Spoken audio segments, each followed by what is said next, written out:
Barak just seemed to be such a good pick for Tempo Storm because it was mostly on that Anu Barak. And you could see the tenseness of the situation that Buds felt he needed to go in, Astral Communion in. It was a scary spot. I don't even think he had time to make it into Ice Block because once Anu Barak gets to 20 and gets Rewind, you're going to be stunned for so long. The lockdown from that, from Sulfuras Smash 2, you've got stuns from the Ariel if it's in the right position. It's just a really difficult situation for whoever was going to be in there for the stun lock. So both sides trying to get that and make that work, but it worked a bit better for Tempo Storm. Yeah, it's just when you see Malfurion go in and you don't get the kill and you just see him try and scurry away, it's just like you're not getting away from this. So again, a valiant effort on Team 12's side.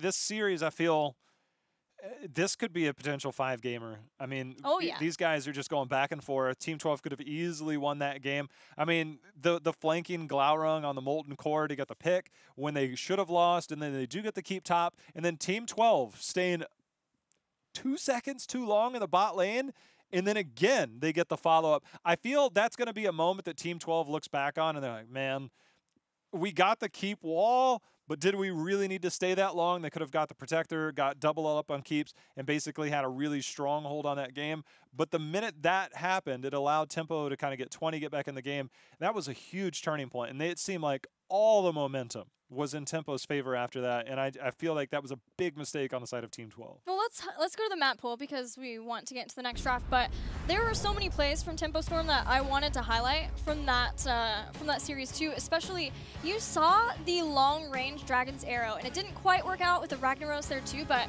once Ragnaros spotted out Goku, sending out that Dragon's Arrow, if that hit, and then Hanzo is there post 20 with play of the game, you got Sulfuras Smash 2.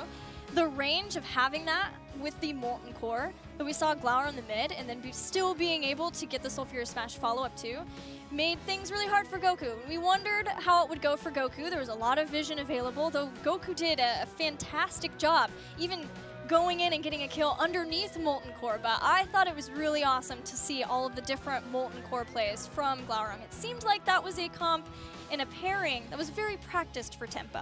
Yeah, I was saying, oh, you know, they can defend against their protector here. They've got Molten Core. They can stall out the game. It's like, defend? What if we just actually use it as offense? You know, like, so it was definitely a really good take on that.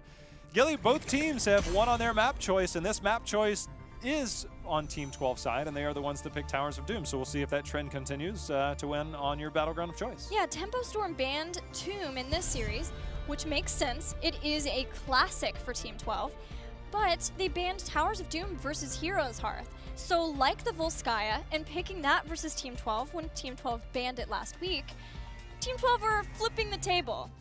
They're turning it on Tempo Storm. We'll see how Tempo does on it. Always going to be a point of contention will be the Shimada brothers in our current meta. Are you willing to ban one and hope you get the other, or are you going to try and just keep it simple and go as I say, take ETC off? Ever since game 1, just seems like everybody's like, let's take ETC off and go. Well, I don't know. I would say Tempo really wants ETC. Cattle for the cattle. They switch it to Genji. That one seems strange though. But if they know that they want ETC, they still don't want to deal with Genji, they'll just ban the Genji. Does this leave now Team 12? Do they have to ban ETC? Yeah. But then Hanzo. Yeah, I was going to say, Team 12, are they willing to commit to the Hanzo? It feels like not picking up Hanzo early. There were very few drafts last week where Hanzo kind of made it past the second ban phase or even past the second pick phase.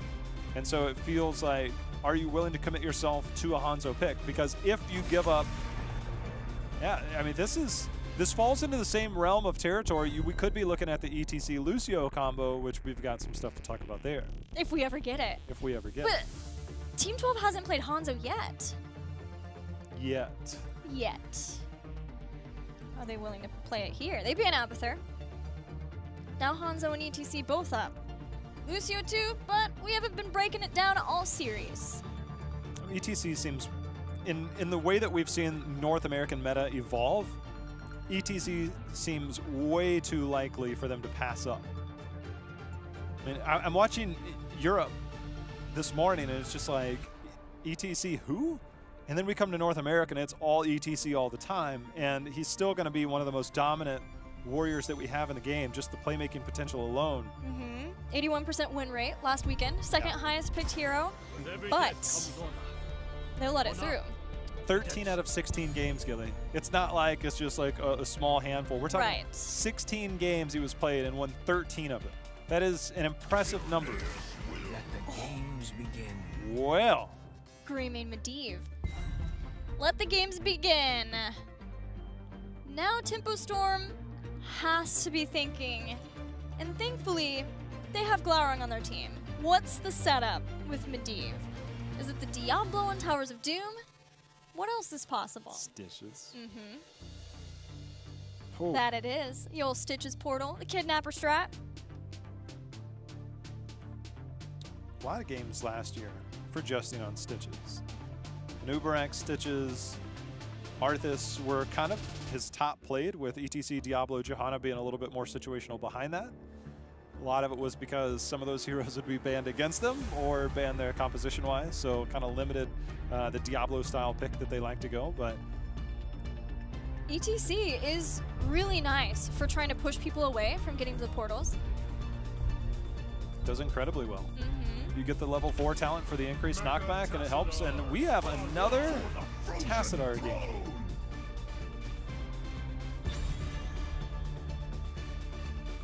Okay.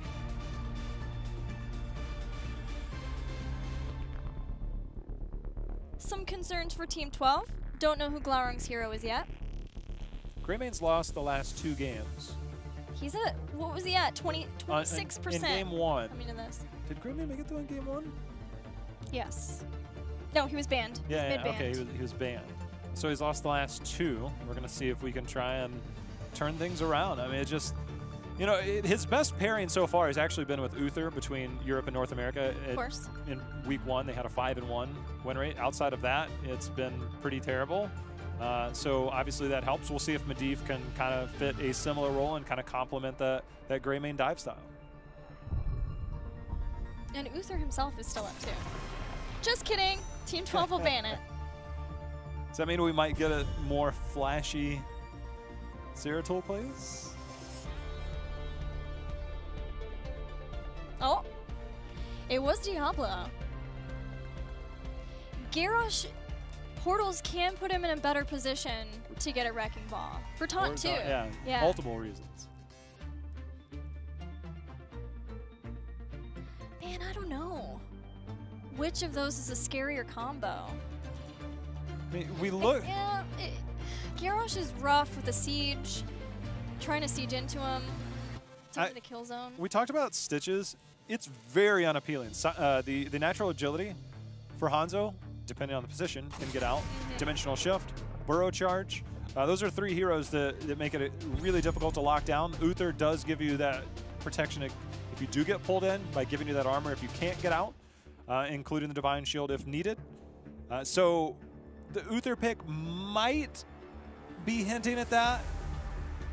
I wonder if they'll sit on their warrior pick until the end to see maybe if they have the opportunities or whether they have something else in mind to kind of go with this style. I mean, they might just keep it super neutral with Justin.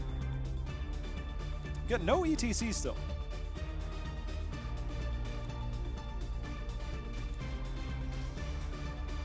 What is that other damage dealer going to be between here and, oh, well, we've got Medivh. Never mind. They'll fit the mage style. So then what is Goku looking at? I mean, Leo, obviously, going to always be considered. We haven't seen much of Sonya in North America yet. Yeah, strange. All over in Korea. Yeah. Malfurion. Malfurion is a part of that Medivh, Diablo, or Garrosh, anything wombo combo centered. The Stitches too. I mean, it's, if you want to keep somebody from leaving your area, you just kind of root them in place. And Dream is a fantastic follow-up for a good lane line. Dahaka for the global. For Goku, Goku going back to his Dahaka. Always a treat to see. Final 2 picks for Tempo Storm. We're looking at June. We're looking at Glaurung. What do you think about Stukov here? Stukov I like a lot. Yeah. I mean, you can kind of put that lurking arm down around the portals if somebody does want to engage. I mean, they can't really do anything once they come out of it except for move and or auto attack. So I think there's definitely a play for Stukov. We could also see, we haven't seen Alex Straza. I feel like it might be something more neutral. We haven't seen any Lucio. And I don't know how I feel with Lucio right now, but we get it, and we get the Zeratul again. Glaurung back on Zeratul. And no surprise, Diablo. Go with what you know. Well, we know what's coming here. So does Glaurung. So does Tempo Storm. So there's no surprise tactics here. Everything that we see draft-wise is exactly the playstyle that we saw from them last year. But does it have the same execution when you replace two people? It was Freedom who ran Medivh Diablo last weekend. They ran it versus Gale Force. It still packs a punch if you get the setup with the Leyline Seal. It's not Glaurung who's going to be setting up. It'll be Dansky on his Medivh. But there are some things to counter the aggression on Tempo Storm's side. Now you've got a Nubarak who can try to disrupt the follow-up once the Leyline Seal goes up. Mainly, I would say more than Malfurion. Diablo just has to stomp his foot, and it's go time for the Apocalypse. But Sound Barrier too, yeah. I see you over That's here pretty much it. You know, I'm sitting here thinking about new Zeratul versus a Medivh. Normally, Zeratul before, he'd go all in, burst style. You know, once we saw Wormhole, a long time ago when Wormhole was a thing, we saw a different style. Now with Might of the Nerazim, it allows you to go in, use your Vorpal, come back in, and that Hand of Protection is only going to be there for a moment. And it allows Zeratul to go in, go out, and then collapse onto somebody. So the new Zeratul style against this, you used to be able to use Medivh to counter a lot of what Zeratul did because he was full burst, one shot, one kill. If that doesn't go through, you're in trouble. Now with the way Zeratul's played, it's a very different dynamic. And then post 13, Malfurion will be able to stay alive with Ice Block. But in terms of the play potential on the side of Zeratul, it is far scarier now than it was pre-rework. So that'll be something I think we might see Glaurung try and exploit. Especially if Glau plays like he did on Dragonshire. Game 1 of the series, he looked really good as Zeratul, so let's see if he can do it again and maybe just win the series versus Team 12. We're heading into Towers of Doom for Game 4. There's the man right there. See if he can repeat that. You know, one of the things that I wanted to talk about, you know, we talk about June, we talk about Cattle. Kelly, when we were looking at some stats coming into this weekend, June and Cattle both averaged 10.5 assists a game, which means that they're doing really well contributing. They're not necessarily topping the meters as a tank or support, but they're doing well to support their team, support their allies, and set up those kills. And it shows that their involvement rate to really capitalize on that is pretty effective. Well, Jayhao, when you have Glaurung, Fan, and Psalm as your backline, as your front line with Glaurung 2, as your damage squad, you can do that. You can know that your job and you making plays is to enable your team, and that is the charge for them here. June, his sound barriers are going to be crucial in dealing with the Wombo. Has to watch out for that Leyline Seal. There's a drag and an instant charge into the wall with some roots. A Nubarak. Yeah. Oh, that hurt. He's gonna struggle. There's just a ton of damage. There's the auto attack damage from the Greymane that he can accentuate later on, and there's the percent damage that Diablo gets post 13. He's gonna have a time, and especially with the heals being on the lower end, which is why we're seeing him pick up Regen Master. He's trying to make sure that he mitigates that as he can. Yeah, and that's a big part. The Nubarak has the built-in spell armor, inherently making his health pool a little bit lower than most other main tanks. By going Regen Master, when you complete that, which is easier now with the gameplay changes, you get a bonus 500 health, making him quite a bit tanky. Portal allows for really fast rotations. Now you see me, now you don't. Yeah, Team 12 utilizing that. It's going back and forth between the lanes. Also using that, so if Tempo Storm wants to try to set up a gank or set up a trap for Team 12 as they rotate through, just make sure that it's less likely for that. You saw Cattle seeing if he could catch anybody on the other end of that portal. He does have, as we saw in last game, a lot of abilities to do that. This is a highly effective pre-level 10 composition. You know, you don't really get the damage output from Medivh, but as you said, the portals can really help you set up a lot of things, get in and out, and be aggressive. And the fact that Zeratul is your solo laner and Tassadar's kind of flexing into that 4-man rotation, their kill potential is tremendously low with a Hanzo Tassadar. So this early aggression from Team 12, Gilly, I like a lot. Yeah, it's a full level lead. It's sappers that have already taken out towers and started to do damage to the bottom fort. Even getting the second sappers and trying to be in a position so they can escort those. Justin and Dansky rounding out, taking out the minion wave in mid, so they can start to maybe go down and help along with that. Tempo Storm's getting aggressive though to see if they can get a catch someone out, maybe get a pick somewhere from that if they have the knock-up plus the boop from June, but not getting that. More sappers are about to be escorted in. There's not a lot keeping them at bay either. Getting that in, I mean, that is 6 onto that bottom keep. We've now entered our first altar phase, as that's going to be the triple altar phase, the 1st and 5th.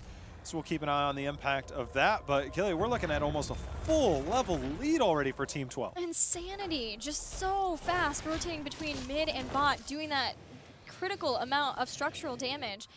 Top claimed by Goku. Zeratul just now getting in for Glaurung. He wanted to escort the wave, see if he could make Team 12 miss some experience in the top, so he'll get that top one. But with Team 12 doing phenomenally in these rotations, controlling so well this middle between bot and mid, they get 2 of the 3 altars. I want to see Zeratul showing middle, the bottom left camp. Actually, there's the flip. The bottom left camp should be spawning in a moment. If Zeratul continues to go top, we might see Team 12 continue to go in and invade and force a lot of the action. Zeratul has gone to the top. We'll see. Team 12 seems like they have something in mind, and right now they're pushing in mid. They're taking every ounce of structure that they can to continue to build their lead. Yeah, build that lead and experience, set up so you might get a huge power play with structures if the game goes in your favor. Zeratul's starting to come down. At least it goes to the mids to make sure they don't miss out on the soak there. But Team 12, with the setup, the Diablo can push people off if they want. Goku even coming in with the brush stock will claim the 3rd sapper camp in this bottom lane, just continuing to have dominance in this early game. The minute Zeratul shows top, and you know he showed a little bit mid, but it wasn't anything aggressive. And Team 12 always had that escape route with the portal, and it just seems like they're able to do whatever they want right now, and they are getting it handedly. Yeah, I'm really concerned with the Team 12 lead that they have in experience and how much damage they have done to that bottom bell tower, that we're looking at a possible snowball situation. And it's a bit different on Towers of Doom, obviously, but if you get that many of the bell towers set up, and that's why it was so nice to see them pushing that mid earlier on too, just getting the towers down in front of that, then you can really set a team behind and just constantly playing defense only and responding to your rotation. And that is what Team 12 is attempting to set up. That impale from Cattle is just like, look, I know you're coming. It's fine. I'm just going to go ahead and lay this down. So very well timed there, thwarting any attack that Team 12 has. Team 12, again, still about a 3/4 level lead. They're going in, and Nubrag, he's going to get targeted. That's going to open up the door for Buds to get a free channel. Yeah, forced out the burrow charge. There was no fear anymore for Caterpillar to dive in deep and the team to follow. It allowed Team 12 to control the abilities, the setup that, and the immediate channel from Buds. Still about a level lead, though Tempo Storm are doing their best to climb back in this game, stay in it, but Team 12 going back up to the mid, just trying to make sure that they get those heroic abilities and can do something with them while Tempo gets their own. Every time they have an opportunity, they push in, they take structures, they force out a rotation from Tempo, and they've just completely controlled the early part of this game. And so when we look at Tempo Storm, we know that Archon's going to have a lot of value post level 10. We also know that once that Psystorm gets completed, has much better clear to try and take control, keep control of these lanes. Zeratul, Might of the Nerazim. Post level 10 and beyond, I think are going to be big power spikes for Tempo Storm to get back into this game, as Glaurung's doing a little shake and bake here. That was excellent from Glau, dodging the drag, putting in the damage. Body block 2, forcing out Essence. But 10 is here, and with it, Team 12 get heroic abilities and another camp. This is Bell Tower. Finish the assault for the bottom bell tower. And the thing is, they've also opened up middle, so as things continue to unfold here for Team 12, they're getting control. And we also have bottom altars, both bottom altars. And your entry point for Tempo Storm is that choke that we see at the top left, and then of course coming from top mid. Those are very scary into leyline seals and APOC combinations, which hasn't been locked in yet. Yeah. But those are scary choke points to engage into. All right, Archon pickup. It's just waiting on Diablo. Oh! And Lightning Breath is the choice. I did not expect that at all, Gilly. Wow, Fan did a number on Buds to start off this altar phase. Tempo Storm have had enough. They are going to go into the fight before they get further behind. Any altar channeled means less shots, but at least they're fighting back in this game as they're at 28 to the 36 of Team 12, only losing a single altar so far this game. This is the point for Tempo Storm to try to get into a fight. And Glaurung's found on Justing. He's lurking. Using a little bit of jukes to get in and get out there. Justin looking for some type of engagement. He's trying to find anybody. Goku has managed to keep people at bay up top. He's got a drag, though. Cure going in, trying to finish the kill. Glaurung, he's going to be isolated on the left side. Gilly, we've got to fight. Oh, Sound Barrier went down, but not in a way to save. It was just before the leyline seal dropped, and that leyline seal was so great from Dansky. As Team 12 charged in, went after Glaurung, it made sure that nobody else could come to his aid. Taking out 2, pushing on forward is Team 12. They need this win if they want to go to Game 5 in the series. They're making a big statement early. They're up 36 to 18, but this is Towers of Doom. One good team fight gets you back in the game, gets you a little bit of control. And again, putting that stranglehold on that bottom lane is the name of the game for a lot of pro players. Despite the gameplay changes, this is one that's fairly unaffected because you don't walk to the core. You do not walk up and kill the core. So a lot of the dynamics of this map have stayed relatively the same. They're going to continue to focus on the sapper camps, keep the pressure on. Tassadar, of course, will be better at clearing as this game goes on, and those aren't as big of a threat, but they still have to keep you honest in that lane. Yeah, we saw Team Freedom struggle with this very scenario versus Scaleforce Esports last weekend. Once a team like Team 12, who can be very aggressive, takes over that bell tower, it's all about just keeping that aggression going, posturing so that you deny shots from your opponents. You give yourself extra shots when the next altar phases start. And as we can see, the next altar phase is going to be in the bottom. So it's controlling the rotations and how a Tempo Storm can even retreat from that altar should they find themselves in danger in the fight. Dual Soak Dahaka, who can be in a team fight in one clever dig. And that's part of the strength of this composition is having Dahaka there. Zeratul has nowhere near as good of wave clear. They don't have kill potential. We saw Tassadar go to the top to try and get the kill onto Dahaka. It looks like they're committing more resources. Actually, they're just going to go for the boss. They're trying to get some semblance of control here. But, I mean, they are just in a terrible spot. Deep sees this. They need to be careful for the leyline seal. Malfurion in the bottom, though. Never mind, Team 12 totally fine with those 4 shots because they get 5 shots from the altar in the bottom and they're already in control. Tempo Storm doing everything they can to figure out how to get back into this game. Sacrifice the bottom. Yeah, the response here is mid. This is a perfect call. You're gonna give up that top, you're gonna get something in return. They force the rotation out of Tempo Storm, they save, they have the portal over. We didn't get to see a lot of that action, but that was a perfect call by Team 12. That is just keeping just so much control of this game. Those roots were very annoying for Tempo Storm as they're attempting to get into position to stop these sappers. 1, 2, 3 shots all go through to the core of Tempo Storm. Now, one of those was taken out, but still did 2 more, 11 health. Tempo Storm is struggling in this game. They went top, they got top, but then rotating down, Team 12 showing up mid, Tempo Storm stopped in just for a brief second, and then 12 portaled over the wall so that they could escort the sappers in. Just utilizing these portals so well, not only in fights, but really just to manipulate the map. That's pretty much all that they've done. And speaking of manipulating the map, the Sappers top have kept Dahaka there for a moment. They're looking to engage. Glaurung coming in on the backside as well. He's trying to get into the fight. They're looking for it, but Goku has entered, and this is what they do. They've got complete control. The tongue lands! Oh, but so does the cocoon, keeping Psalm alive. Sound Barrier was also used from this. They're going to hit the knockup, hoping that they can get Goku, but the Force of Will is good. Goku survives, but so too does the rest of Tempo Storm. Goku gonna casually make his way back up. This bottom bell tower continues to be held. Tempo, though, they're trying to use a little bit of sleight of hand almost as they've come from the backside there, but the portals easily get Team 12 out. But Dahaka, remember, that Brush Stalker is not available. Dansky, he's got another portal with that level 13 cooldown. But Goku with no Brush Stalker, he's like, that's cool, I'll hang it up here. Yeah, no big deal. Team 12 were totally fine just to bait out that fight. They have Goku getting that. Hanzo's going to go in, attempting to stop Goku from getting the second one. Lightning Breath comes out, and Tempo Storm leaves. This has potential to be game.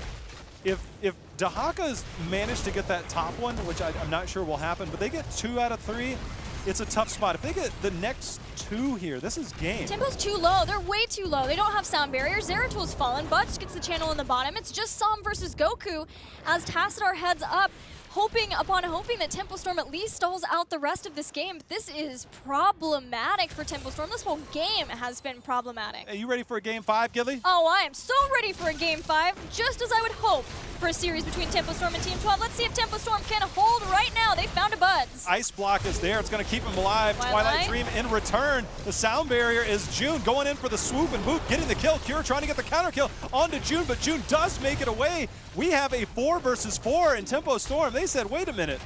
We are not ready for a game 5 here. We are not done yet. You cannot take us down, as Greymane is the one taken down.